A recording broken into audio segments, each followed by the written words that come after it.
Welcome to the Chef's Kitchen. I'm your host, Nicole Gaffney, and we're here today with Chef Frank Olivieri. Welcome. Thank you. Thanks for having me. So nice to have you on the show. We look like we have a lot of great ingredients on the set today. So what are we making? So we're going to do two things. Okay. We're going to make our dessert first. So that's going to be my famous pecan roasted cheesecake. Yum. So that's a unique thing completely. And then we're going to do a stuffed ravioli with egg yolks and a brown butter sage sauce. This sounds right up my alley, but we have our work cut out for us, so let's get started. Okay. So let's start with the cheesecake. All right, perfect. So we have 2 pounds of cream cheese here. That's a lot of cream cheese. Well, it's a big cake. It's a 10-inch spring form. So we're going to pop this right into the mixer. So can you grab that sugar over there, please? Sure can. So what we do with this is we cream this. And it goes a lot easier with the sugar in it. It helps cream it faster. Oh, okay, that's a good tip. And you want your cream cheese to be at room temperature? You want it to be at room temperature. Now I have to ask, do you have a special brand of cream cheese that you like? Do you use Philadelphia? So this is one of those things where I only use Philadelphia cream cheese. I've used other brands, but it just doesn't taste the same. There's nothing as uniquely flavored as that. So the Kraft has that whole market between Cheese Whiz and cream cheese, all like corners. Well, I'm glad you brought up Cheese Whiz because a lot of people might know you from Pat's King of Steaks. That's like one of the original cheesesteak spots What actually in Philadelphia. is the original cheesesteak. The original. Yeah, my great uncle Pat invented both the steak sandwich and the cheesesteak sandwich back in 1930. That's crazy. Yeah, I mean, so- you're a legend. Well- Your family is legendary. Yeah, I'm just carrying the torch, but the place is legendary. But we're not making cheesesteaks today. You are an No. actual, I'm an actual classically trained French chef. which, I mean, that's pretty impressive. Yeah. That you can have pat steaks and do that so well, but then also be able to do cheesesteak and egg yolk filled ravioli. It's one of those things too when you're standing at the window and people come up and ask for can I have a cheesecake with onions? I'm like, do you mean cheesesteak? So maybe that's why I'm always making cheesecakes too, because I'm always confused. You should put this on the menu. Just put it on the menu, Yeah. I mean, people won't eat the second sandwich. That'll This get is the big yeah, thing. right. That'll get very confusing. So let's probably. prepare our springform pan. Okay. We have a 10-inch springform pan, and So that the bottom comes off of that, the bottom right? comes off of this. So Perfect. what we do is we're going to grab a little bit of butter. Actually, we're going to put 3/4 of a stick of butter in here, Okay. and this is going to be for our graham cracker bottom crust. There's 2 different I crusts. love in a this. graham cracker crust. Yeah. To me, cheesecake isn't the See, same. you're doing I it. know. You got me already. It's not the same to me when it doesn't have the graham cracker crust. It's not the same. But what separates this cake from other cakes, other cheesecakes that I've ever seen, is the actual cooking style, the cooking technique of it. Because some people do them in water baths. Right. And cook them at like 350. This particular cheesecake is cooked at 250 degrees Oh, wow. for about an hour and a half. Low and slow. Low and slow. And then you leave it in for an additional half hour and let it set in the oven. Then you pull it out, cool it overnight in the refrigerator. And then the next day, it's just absolutely Perfect. It's just great. So it's quite a process, but it sounds like it's worth it. Quite a process.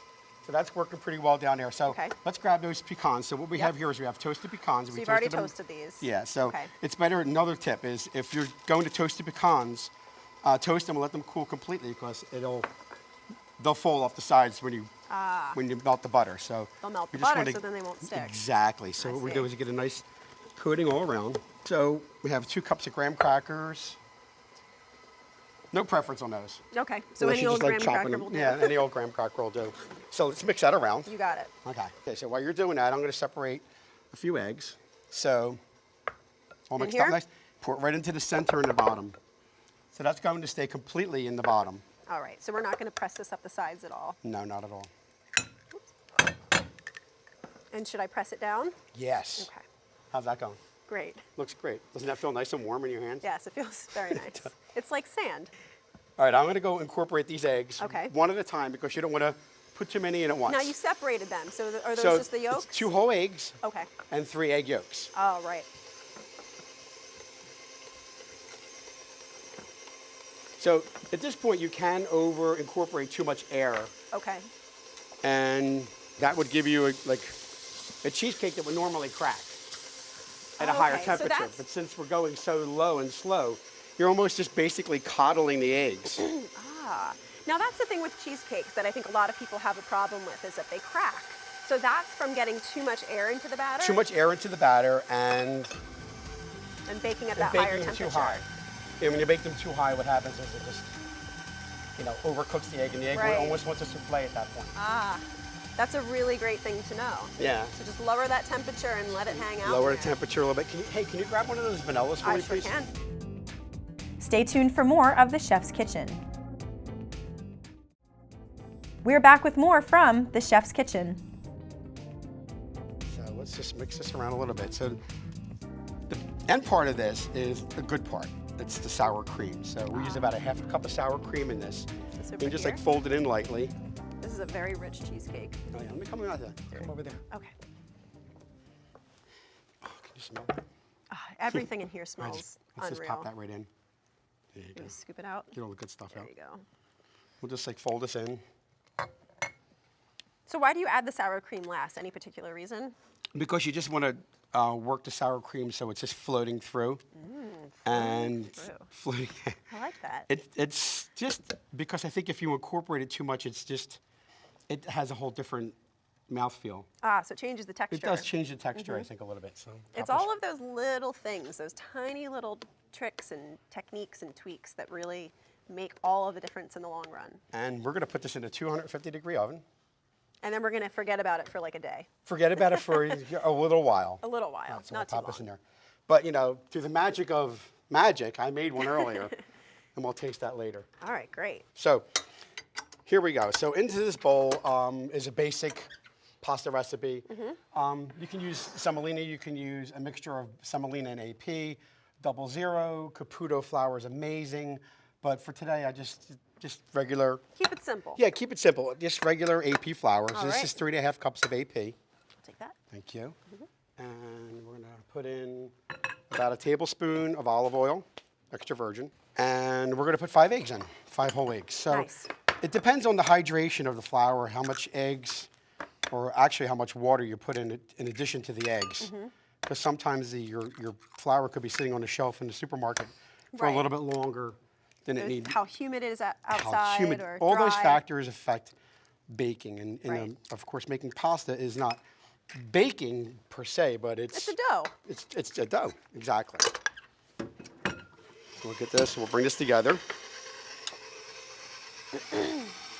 This usually comes together quickly. Now, I know there's a lot of purists out there to say, do it on the countertop with the fork, make the well, mix it in.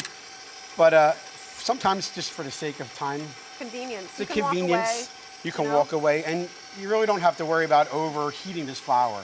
It's not like it's a yeast flour where if you temperature. over temperature the flour, Right. overheat it, then you'll kill the yeast in it. So you really don't have to worry about It's that. really one and the same. So this Now, is actually coming together nicely. It is. Now, you're obviously Italian, Yes. Olivieri. I mean, Yeah. correct me if I'm wrong. Did you learn how to make pasta when you were growing up? Did your grandmother make pasta, or do you have any kind of story Yeah, there? both of my grandmothers and my mother all made Uh-huh. pasta. So I just remember on Sundays, my mother would be frying the meats for the Sunday gravy. Yep. And sometimes they would buy pasta, but a lot of times they would make their own. So this is actually coming together nicely. I'm just going to Looks pop a good. little bit of water in it. Okay, just a tad to bit help it dry. along a little bit. So what are you looking for, just for it to kind of come together? It kind of come together. It's a little shaggy right now.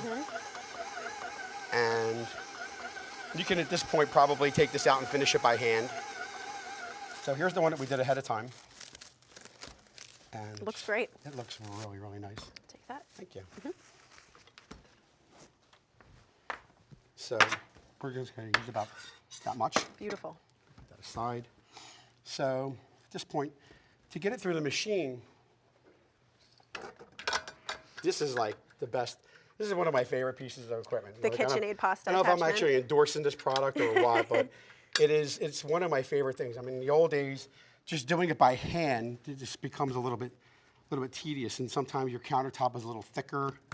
So I have just a little semolina flour here just to get Okay. a little bit of the moisture off because it's been sitting where I'm at. I'm going to come over here. Okay.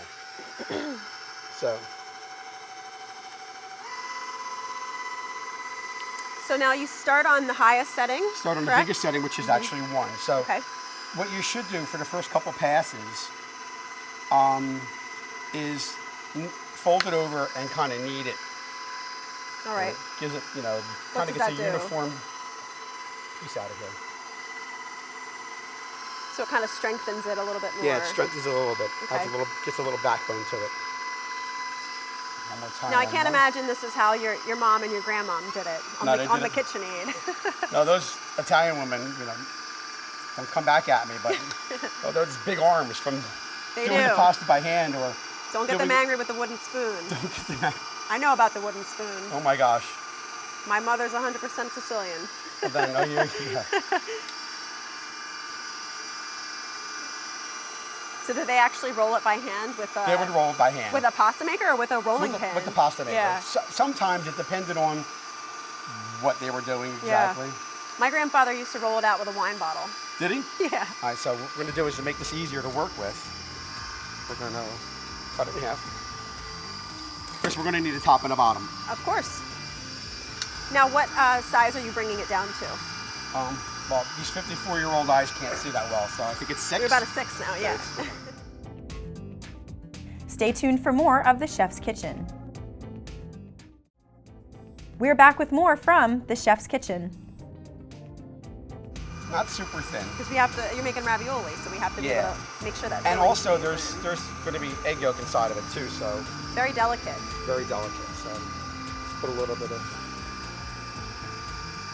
down so it doesn't stick. It's really beautiful. It's staying together so well. Yeah. Might have done this once or twice. So let's put this one through. So while I'm rolling this one out, do you want to grab that ricotta cheese? Or ricotta cheese? Yes. I don't know if I'm going to get flack for that. Nah, you're fine. So put that in a bowl. Mm-hmm. Let's see.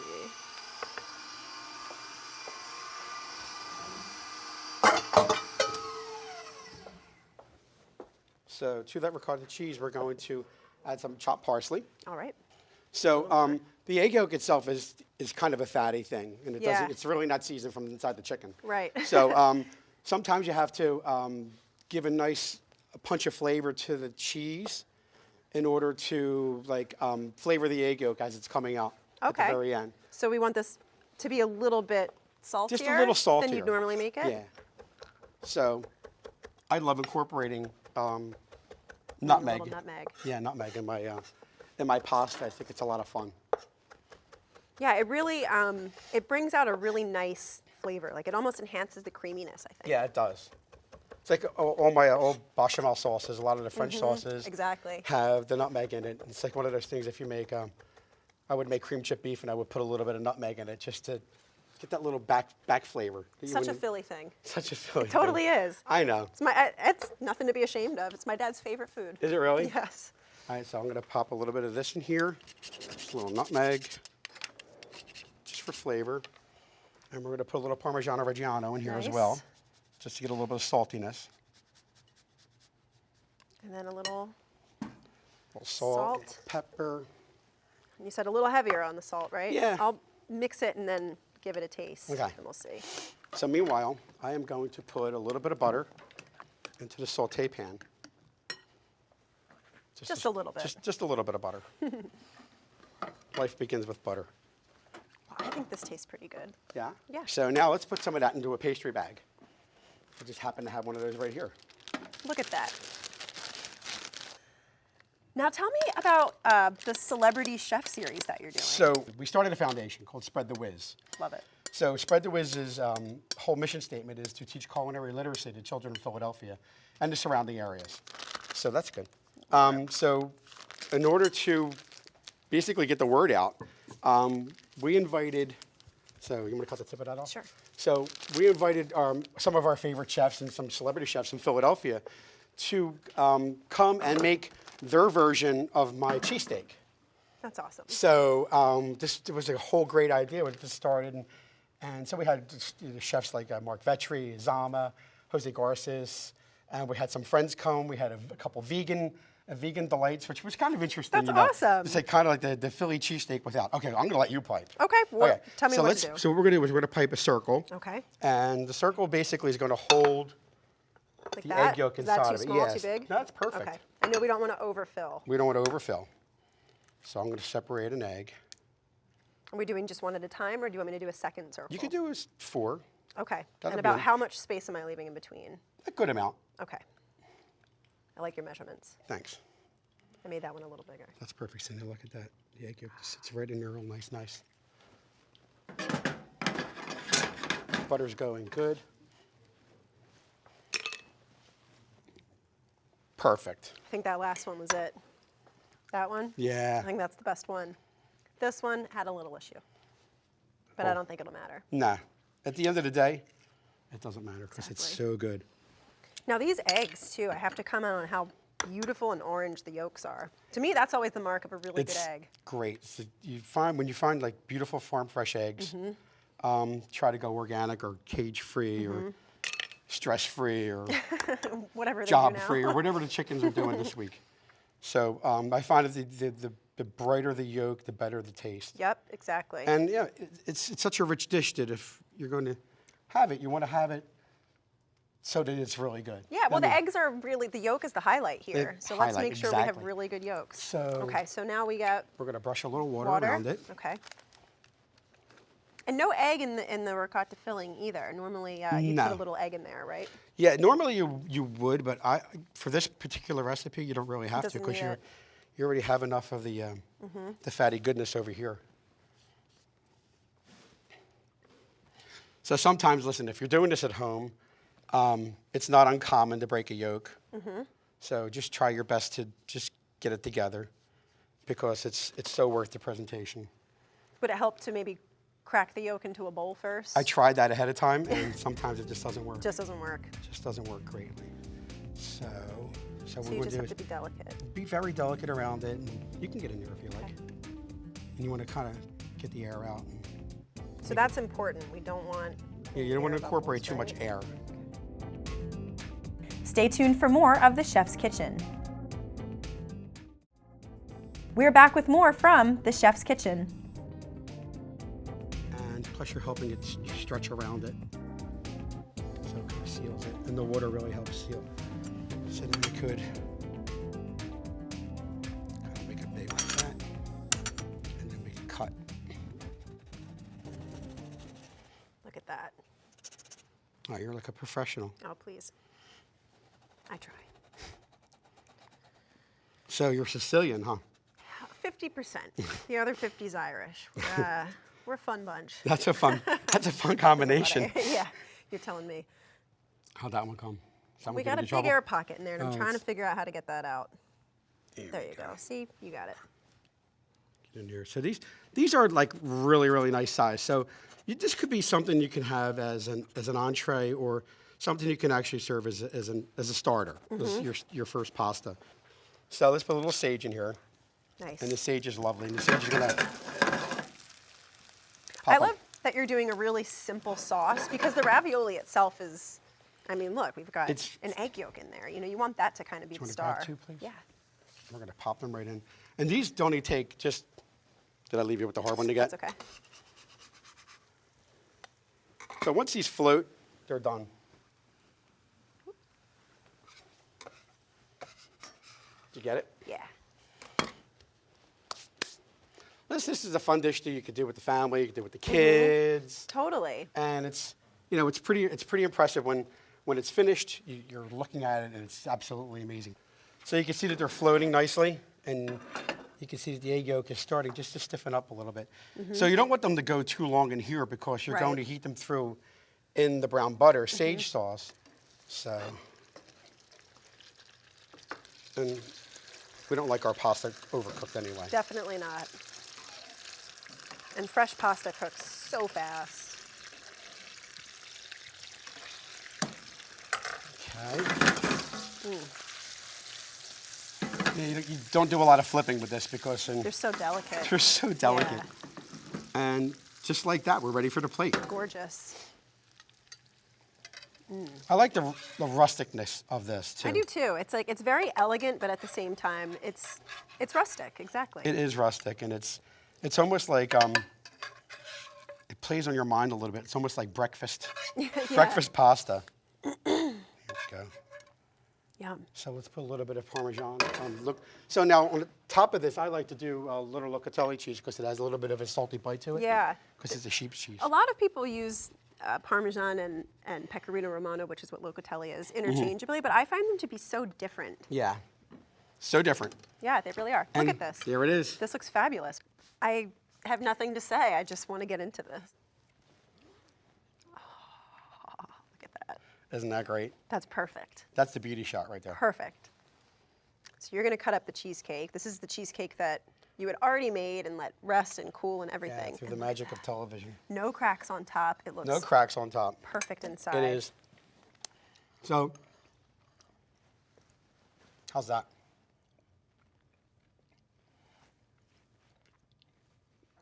It's So- better. It's better than I thought. So it was what you're gonna be, thinking is, honestly. it's And really I thought good. it It's was the gonna best be really good. ravioli you've ever eaten. Cooked perfectly. It's not an exaggeration, honestly. It's so good. The yolk.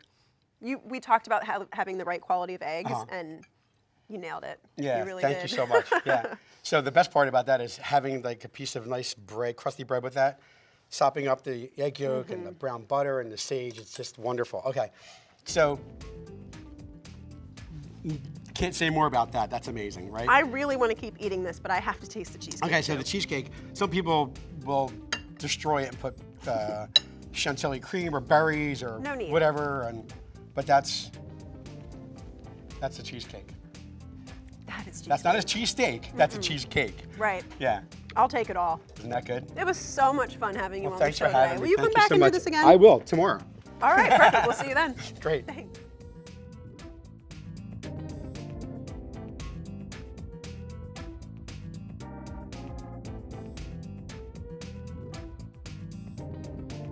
Today I spent an afternoon over at the Chef's Kitchen with Nicole Gaffney, and it was an amazing experience. It was a seamless take. We made some great food, great interaction between her and I. The crew was amazing to work with, and I'm really looking forward to coming back and doing another episode.